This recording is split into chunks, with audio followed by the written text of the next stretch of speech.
Alright guys, today we're going to be learning about the plot structure of a story. So there are 5 elements to the plot structure. You've got the introduction, the rising action, the climax, the falling action, and the resolution. So the introduction is where the author sets up for us the setting and the main characters and what the goal that character is going to be working towards throughout the book. And then next we're going to have our rising action. And what these are all the kind of obstacles and trouble and events leading up to this main goal that our character is working towards. It's kind of the obstacles that they have to go through to reach this goal. And when we get to the climax, this is the turning point of the story. So this can be something that is helping them reach that goal or the point that they do reach that goal. And then after that, we go into our falling actions. And these are just kind of all the events that happen after we reach this climax point that get us to the resolution. And our resolution or the conclusion is what just kind of ties everything together for us. So I like to compare this to a roller coaster. So when you first start off on the roller coaster, that's our introduction. And as you're making your way up the roller coaster, these are all of our rising actions that are kind of in between the top of the roller coaster where we reach our climax. And then after we get our climax, this is when we start going down our rolling coaster and getting into those falling actions. And then at the very end of our roller coaster, when it stops, that's our resolution or our conclusion. So, if y'all remember, last week y'all read a book about a man named Cesar Chavez who worked for the rights of farm laborers. And so today we're going to read another biography called Brave Girl. So Brave Girl is about a girl named Clara who also fought for workers' rights in the early 1900s. So while we read this book, we're going to be identifying the different plot structures of this story. And I also want you to be thinking about how we can compare this to what Cesar Chavez did and the similarities and the differences that Cesar Chavez and Clara have. All right.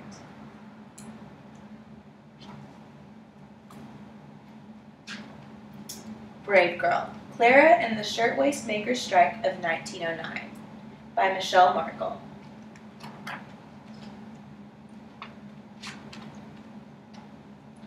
A steamship pulls into the harbor, carrying hundreds of immigrants, and a surprise for New York City.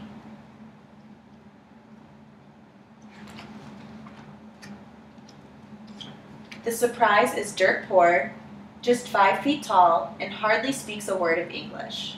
Her name is Clara Lemlich. This girl's got grit, and she's going to prove it. Look out, New York.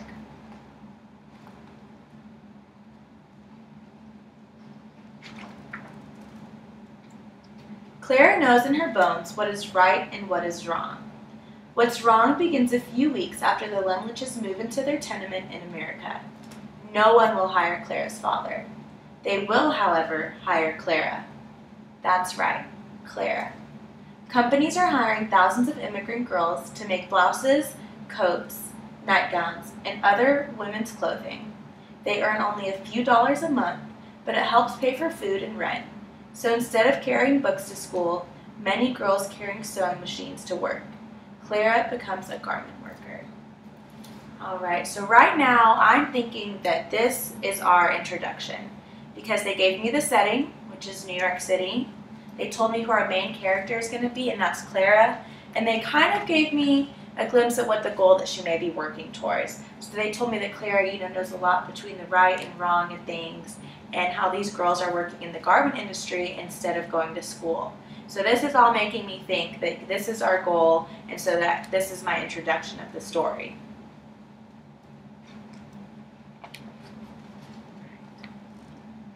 From dawn to dusk, she's locked up in a factory. Rows and rows of young women bent over their tables, stitching collars, sleeves, and cuffs as fast as they can. Hurry up, the bosses yell. Rat-a-tat-tat-tat, hisses Clara's machine. The sunless room is stuffy from all the bodies crammed inside.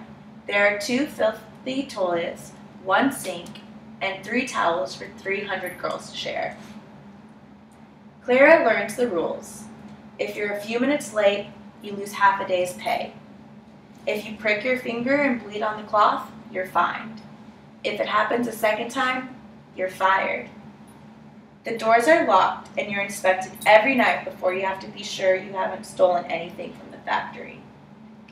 Alright, so right now I'm thinking that this must be the start of my rising actions because I just finished an introduction and these are kind of some of the difficulties that Claire is having to go through. So this is telling me that this is the start of my rising action. So I may have more rising actions after this leading up to my climax, but we'll have to see.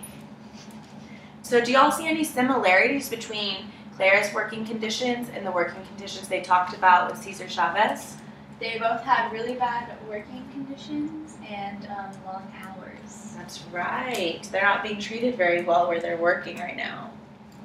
Okay, so now what I want you guys to do is I've shown you kind of how I'm thinking when I'm going through this and what clues the author is giving me to make me believe that we've reached the introduction and the rising actions. So as we go through the rest of the book, I want you guys to stop and help me identify the rest of the elements of the plot structure. So do y'all want to review what those last ones are really quick? Okay, so what are the rest of the elements that we're looking for? Who can name the next one? Climax. Right, and what comes after that? Following action. And our last one? Resolution. Okay, so we're going to be looking for those in the rest of this book.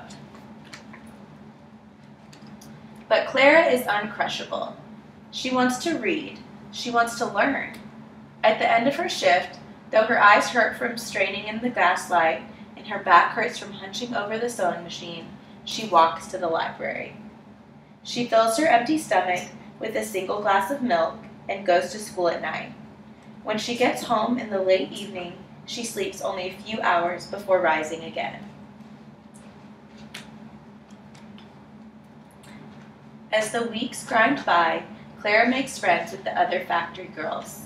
At lunch, they share stories and secrets as if they were in school, where they belong. Clara smolders with anger, not just for herself, but for all the factory girls working like slaves. This is not the America she imagined. The men at the factory tell her they've been trying to get the workers to team up in a union. Then they'd strike, refuse to work until the bosses treat them better. But the men don't think the ladies are tough enough. Not tough enough? Because they're girls? Oh yes they are. Clara knows it. She'll show them. Alright, so what stage do y'all think that we're in right now? That's right, we're still in the rising actions right now. We haven't reached our climax yet because it's still showing us all the obstacles that she's going through. From then on, at the sewing tables and on the street corners, Clara urges the girls to fight for their rights. When the seamstresses are overworked, she says strike. When they're underpaid, she says strike. When they're punished for speaking up, she cries strike. And the girls do. Are y'all seeing any other similarities between what we read about with Cesar Chavez and Clara? Yes. The workers are getting upset and they want to change their working conditions. That's right. Each time Clara leads a walkout, the bosses fire her. Each time she pickets, her life is in danger. The bosses hire men to beat her and the other strikers. The police arrest her 17 times. They break 6 of her ribs, but they can't break her spirit. It's shatterproof. Clara hides her bruises from her parents. A few days later, she's on the picket line again. And the other girls think, if she can do it, we can do it. For weeks, the small strikes go on, but the bosses find other young women to do the work for the same low pay and long hours.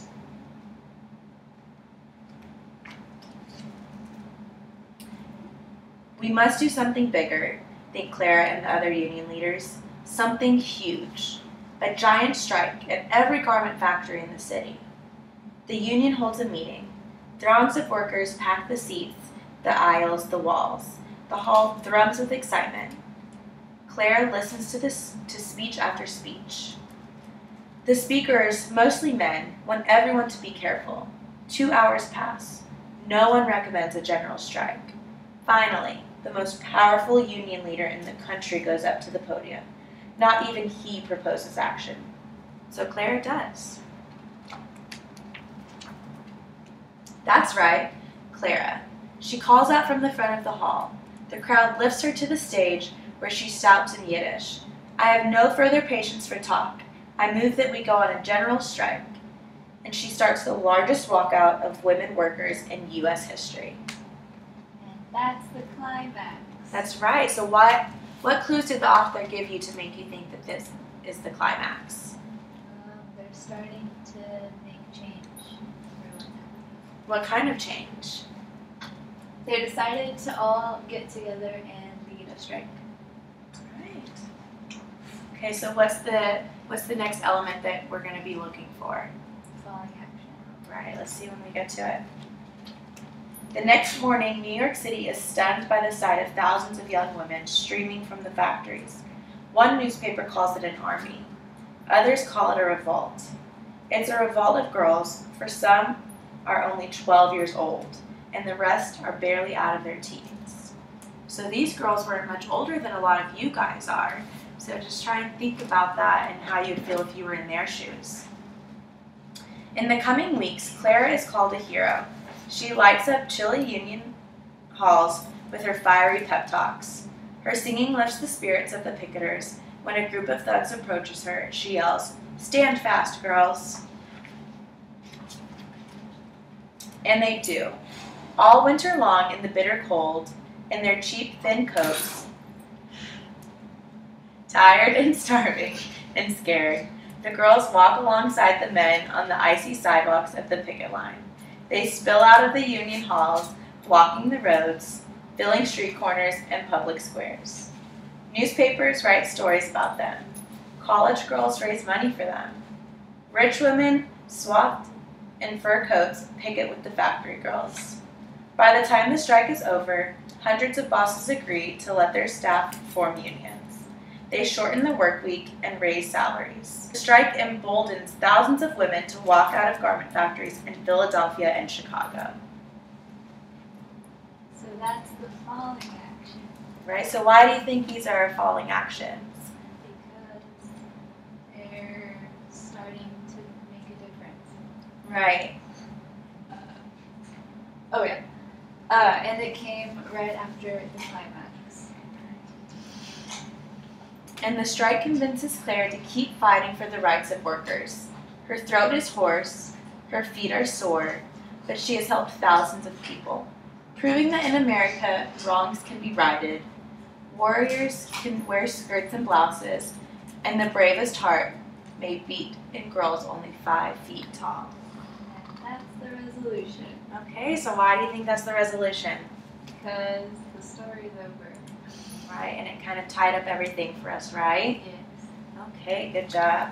All right, so let's go back and review what were the 5 elements and where were they located in the story.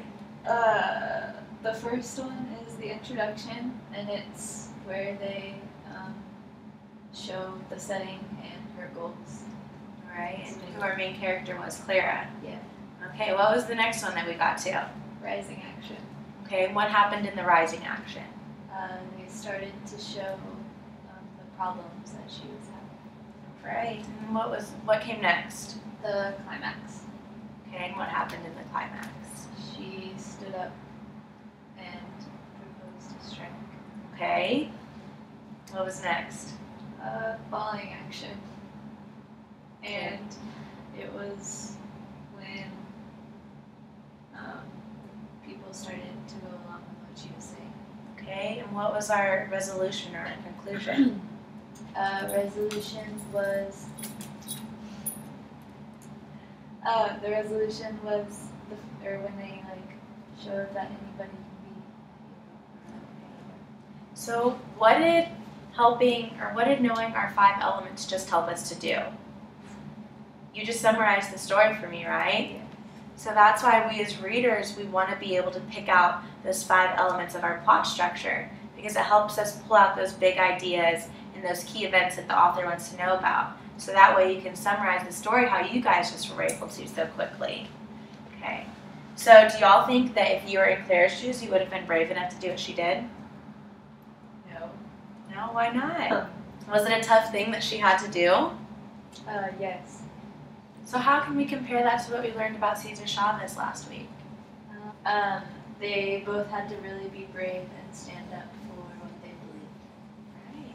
Okay, so what I want you guys to do now is you're going to pretend that you are Clara living back in 1909 and you are a 10 or 12-year-old working in the garment industry instead of being at school like you guys have the privilege to do now. So I want you to go back and write at least one page letter to the mayor of New York City telling him why we need child labor laws and why it's not okay to have the girls pulled out of school. Okay, so we're going to go back to our desks and do that now.